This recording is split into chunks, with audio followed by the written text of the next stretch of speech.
नमस्कार, आप देख रहे हैं द क्रेडिबल न्यूज। मैं हूं शालिनी। आज यानी 19 जून को लोकसभा में विपक्ष के नेता राहुल गांधी का 56वां जन्मदिन है। इस मौके पर प्रधानमंत्री नरेंद्र मोदी समेत कई बड़े नेताओं ने उन्हें सोशल मीडिया के जरिए बधाई दी और उनके अच्छे स्वास्थ्य और लंबी उम्र की कामना की।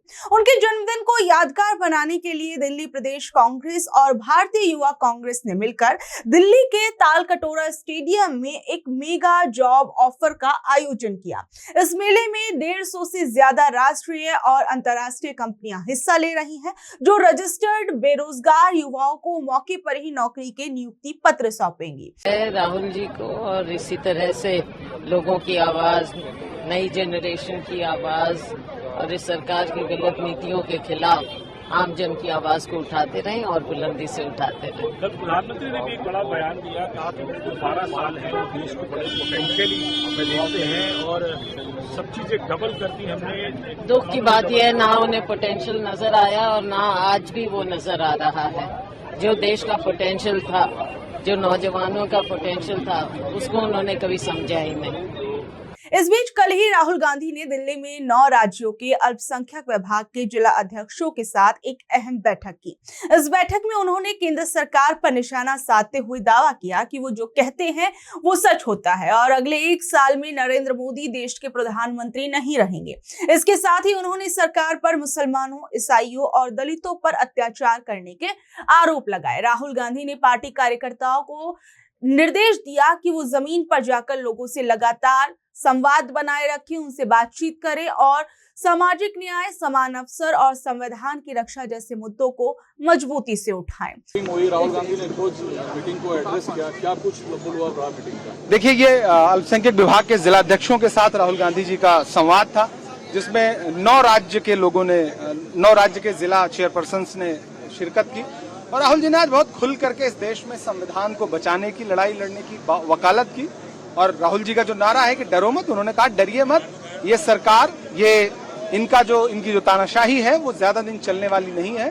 संविधान फिर से पूरी तरह से संविधान को स्वीकार करेगा और सरकार को भी संविधान को इम्प्लीमेंट करना पड़ेगा। सरकार आज जो है लगातार अपने उद्योगपति दोस्तों को फायदा पहुंचाने के लिए लगातार नफरत परोस रही है और मैं नफरत के बाजार में मोहब्बत की दुकान खोल रहा हूं। तो राहुल जी ने आज सारे जिला चेयरपर्सन को क्लियर एक संदेशा दिया है और कल कोटा में जिस तरह से राहुल जी ने इस देश के छात्रों के भविष्य को बचाने की लड़ाई लड़ी है, उसको भी लेकर के उन्होंने बहुत विस्तार से आज बात की है।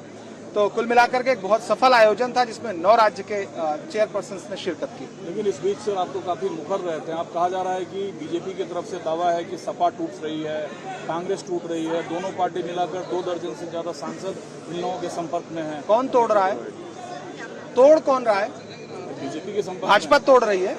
क्यों तोड़ रही है? लोकतंत्र में भरोसा नहीं है उसको। वो तोड़ लेगी, लोगों को दबाव डाल के खरीद लेगी, लोगों को, लोकतंत्र को कुचल देगी।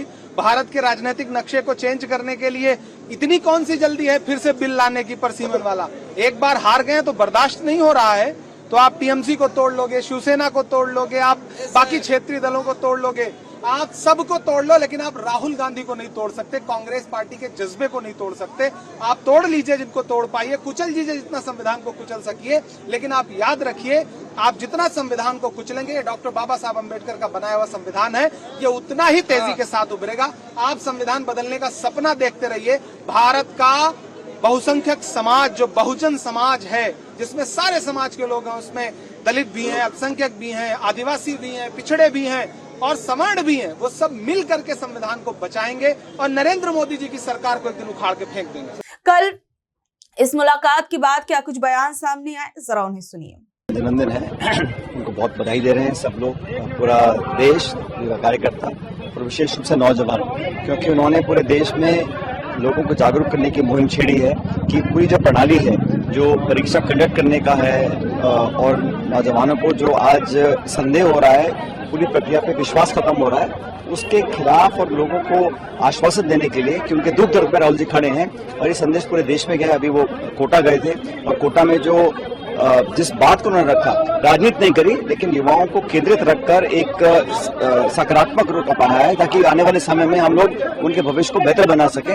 इस मुहिम को लेकर राहुल जी आगे बढ़ रहे हैं और मैं समझता हूं आज उनके जन्मदिन के अवसर पर हम सब उनको बहुत बधाई देते हैं, शुभकामना देते हैं और उनका संघर्ष जो है वो दुनिया देख रही है। आज एक संघर्ष और भी चल रहा है जहां सांसदों को के पाले बदले जा रहे हैं, तो एनडीए को उम्मीदवार जीत गया झारखंड में, शिवसेना ये जो चुनाव जीतने की प्रक्रिया के लिए सारा कुछ वो लगा रहे हैं, क्रॉस वोटिंग करवा रहे हैं, दबाव बना रहे हैं, आक्रमण की राजनीति कर रहे हैं, विपक्ष को खंडित करना चाहते हैं, ये लोकतंत्र के शुभ संकेत नहीं है।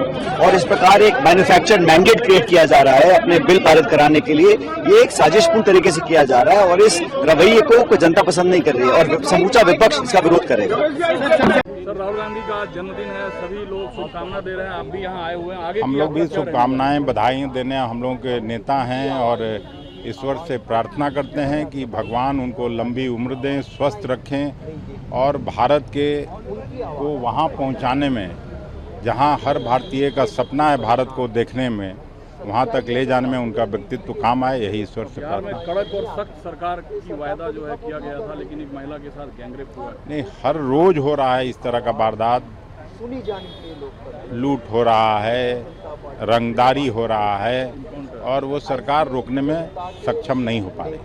पंजाब की तरफ से हम बेस्ट ऑफ लक कहना चाहते हैं और नौजवानों को नेक्स्ट जनरेशन की उम्मीद ही राहुल जी हैं, तो हम तो विश करना चाहेंगे अच्छी सेहत उनको बख्शे, लंबी आयु उनको बख्शे, यही सबसे। पंजाब में चुनाव भी है लेकिन मौजूदा मुख्यमंत्री ने कहा है कि साजिश के तहत उन्हें फंसाया जा रहा है, दुनिया के जिस कोने में अपराधी होगा उनको पकड़कर पंजाब की पुलिस लाएगी। चलो ऐसा है कि अकाल तख्त साहब सुप्रीम बॉडी है सिक्स की, तो उन्होंने जो रिपोर्ट है लोगों के सामने रख दी है। मेरा ख्याल कन्फ्रंटेशन चीफ मिनिस्टर को नहीं लेनी चाहिए, वहाँ पेश होना चाहिए और जो भी सजा उसको मिलती है उसको झेलना चाहिए और मानना चाहिए। आज जन्मदिन इसलिए खास लग रहा है कि सुबह सबसे पहले से पंजाब के लीडर आना शुरू किए हैं, तो पंजाब वाले ही आएंगे क्योंकि अब इलेक्शन आने वाली है और खुशखबरी भी कांग्रेस के लिए सबसे पहले पंजाब से ही आएगी। लेकिन सर 110% बिना जीतने के कैसे काम होगा जी? पार्लियामेंट भी हम जीते हैं, आप देखिए 92 सीट्स थी आपके पास, हम 32 पर ले आए इनको और 13 में से 7 सीट पंजाब की और 1 सीट चंडीगढ़ वाली बगल वाली जो कैपिटल है पंजाब का, तो हमने जीती हैं जी, 8 सीट जीती हैं 14 में से। पंजाब से ही शुरू हुआ था, पहले आम आदमी पार्टी टूटी, फिर टीएमसी टूटी, अब शिवसेना टूटने के कगार पे है। कहा जा रहा है समाजवादी पार्टी और कांग्रेस भी यूपी में संपर्क में है बीजेपी के। ये तो आपको ज्यादा पता होगा, पंजाब का कांग्रेस का कोई किसी के संपर्क में नहीं है, बस राहुल गांधी के संपर्क में है। बहरहाल आप लोग इस बारे में क्या कुछ कहेंगे, नीचे दे कमेंट बॉक्स में अपनी राय जरूर बताइएगा और ऐसे अपडेट से जुड़े रहने के लिए देखते रहिए द क्रेडिबल न्यूज। मैं हूं शालिनी, धन्यवाद।